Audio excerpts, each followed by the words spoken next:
red everywhere, essentially. It's fallen since 2008. Pull the bloodbath here. Yeah, look at it after you buy it. Hey hello one, कैसे हो आप सभी लोग। I hope मेरे सारे भाई बहन बढ़िया ही होंगे, इंक्लूडिंग मी। लगभग 800% का नेगेटिव अभी मेरा पोर्टफोलियो चल रहा है। काफ़ी बड़ी एक ट्रेड मैंने ओपन करके रखी थी $66,000 के आसपास की। हालांकि मैंने 4 अलग अलग एक्सचेंजों के ऊपर ट्रेड करके रखी है। सही बात है, क्योंकि एक एक्सचेंज का भरोसा नहीं होता और मैंने पहले से स्ट्रेटेजी बना के रखी थी। ये मेरी बात छोड़ो, अभी मार्केट की बात करते हैं कि भैया मार्केट में ऐसा क्या हो गया कि रातों रात बीटीसी, जहां पर हमें थोड़ी सी उम्मीद दिख रही थी कि सीएमई गैप के आसपास से उछाल मार सकता है, 57,000 के आसपास से उछाल मार सकता है, वहां से भी फिसल कर $52,000, जिस लेवल की बात हम सोच रहे थे लेकिन आने की पॉसिबिलिटी वहां तक बहुत कम लग रही थी, उस लेवल पर बीटीसी आ चुका है। लगभग $52,000 के आसपास बीटीसी आके एक लेवल बनाया है, सपोर्ट बनाया है, और वहां से अभी हमें पंप होता हुआ दिख रहा है लगभग 54,700 के 800 के आसपास। पहले बात करते हैं कि भैया क्या हो गया मार्केट में, ऐसा क्या कोहराम हो गया, कोई न्यूज आ गई कि जिसकी वजह से रातों रात बिटकॉइन के अंदर हमें इतना बड़ा क्रैश देखने को मिल गया। और अब तक बीटीसी लगभग 5 दिनों के अंदर, अगर मैं यहां पर टॉप से लेकर यहां तक की बात करूं, तो लगभग 24 से 25% तक टूट चुका है।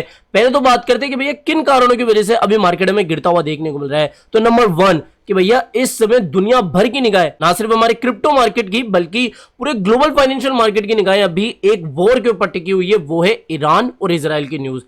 ईरान जो है अभी घोषणा कर चुका है कि भैया हम तो इजराइल के ऊपर अटैक करेंगे, और ये अटैक आज के दिन यानी कि मंडे का बताया जा रहा है। हालांकि यूएस की जो आर्मी है वो पूरे अटैक को कहीं ना कहीं रोकने का प्रयास करी है। या जो मिडिल ईस्ट के बीच में अभी ये तनातनी का माहौल बना हुआ है, ठीक है, वॉर जैसे सिचुएशन बन रही है, उसको रोकने का कहीं ना कहीं यूएस भी प्रयास कर रहा है। लेकिन ईरान वालों ने ठान ली कि भैया इस बार तो इजराइल का खात्मा करके ही मानेंगे, इजराइल के ऊपर हम अटैक करके ही मानेंगे। तो इसकी वजह से ग्लोबल मार्केट के ऊपर एक काफी बड़ा हमें प्रेशर देखने को मिल रहा है। और भैया किन्हीं 2 देशों की जंग उन 2 देशों के बीच में नहीं होती, उससे बाकी के देश भी या फिर पूरा ग्लोबल मार्केट भी कहीं ना कहीं इफेक्ट करता है।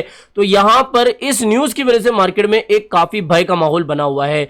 दूसरी चीज कि भैया इस समय रिसेशन की बातें भी की जा रही है कि मंदी का दौर आ सकता है, federal reserve interest rate cut करेगी या नहीं। लेकिन इस साल से पहले तक हमें रिसेशन का माहौल देखने को मिल सकता है। इस साल के एंड से पहले हमें मंदी आती हुई देखने को मिल सकती है। और इस मंदी की खबर की वजह से आपने देखा होगा कि फ्राइडे के दिन मार्केट में, यूएस मार्केट में कितना खूनम खान माहौल देखने को मिला था। 2020 यानी कि कोविड क्रैश के बाद में इस तरीके का माहौल हमें बनता हुआ देखने को मिला।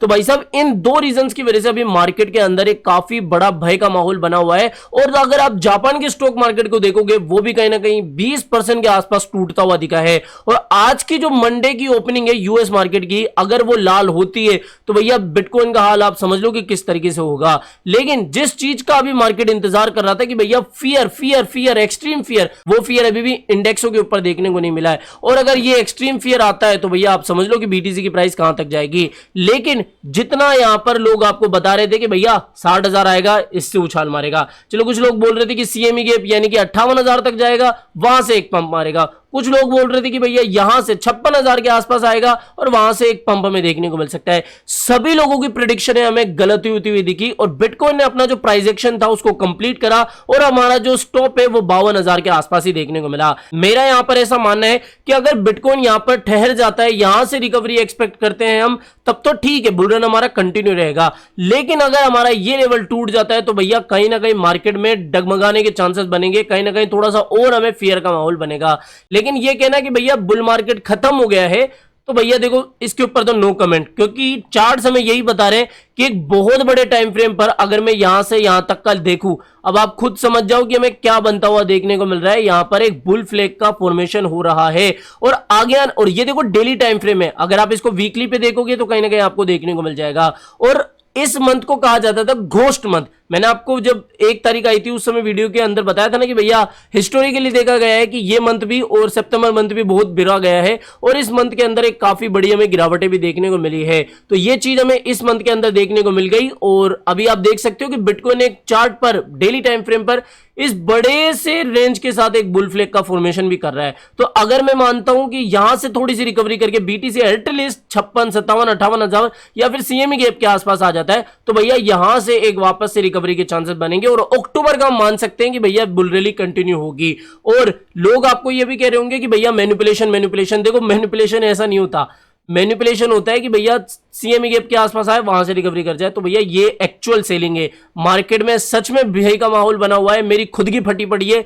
800% का आप मान सकते हो कि भैया किस तरीके का लगता है, पोर्टफोलियो का मतलब खात्मा जैसा लग रहा है। और यहां पर हो सकता है कि भैया लोग यहां पर मतलब नो कमेंट्स इस समय सच में मार्केट। और ये भी ध्यान रख लो, जब फट जाती है ना लोगों की, होप छोड़ देते कि भैया अब तो कुछ नहीं होगा, अब तो खत्म। और हमेशा से देखा गया है कि रिवर्सल वहां से ही आता है। और इस समय जहां पर लोगों ने उम्मीदें तोड़ना शुरू कर दी है, बीटीसी ने भी खुद टूटना शुरू कर दिया है, तो यहां पर से अब देखो लास्ट होप यही है। आई होप कि यहां से मार्केट रिकवर हो जाए।